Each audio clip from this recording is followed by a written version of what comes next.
பார்த்திங்கன்னா ஒரு பள்ளத்தாக்கில் நடந்து வந்துட்டுருக்காங்க. பார்த்திங்கன்னா குச்சியை வச்சு தான் நடந்து வரணும். பாசி இருக்கும் கீழே. அதை பற்றி ஈரத்தில் வந்து நடக்கும்போது ஜாக்கிரதையாக நடந்து வரணும். ஸ்டிக்கை நல்லா ஊனிட்டு அப்படியே வந்து கொஞ்சப்படி பார்த்து நடக்கணுங்க. சென்னையிலே வரவங்களுக்கு இது புதிய அனுபவம். ஏலக்காய் ஷெட்டில் நடந்து வந்துட்டுருக்காங்க. தொடர்ந்து நம்ம பார்ப்போம்.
பார்த்திங்கன்னா கொத்து கொத்தாக ஏலக்காய் வந்து செடியில் வந்து இருக்குது. பூ பார்த்திங்கன்னா இது ஏலக்காய் பூ. இது வந்து இந்த லெவலில் வரும். இதுக்கப்புறம் வந்து உலர்ந்த நிலை.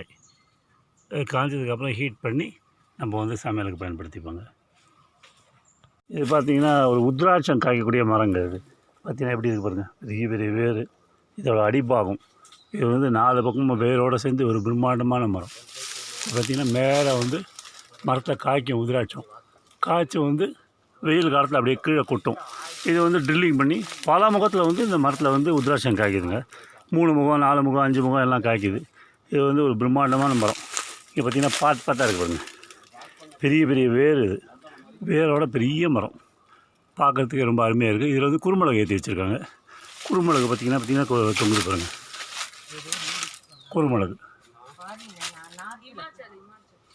உள்ள குறுமிளகு. இந்த உத்ராட்ச மரத்தில் குறுமிளகு ஏற்றி விட்டுறாங்க. அதுவும் விளைச்சல் வருது. பார்க்குறதுக்கே நல்லா இருக்குங்க. அவசியம் வந்து பார்க்கலாங்க.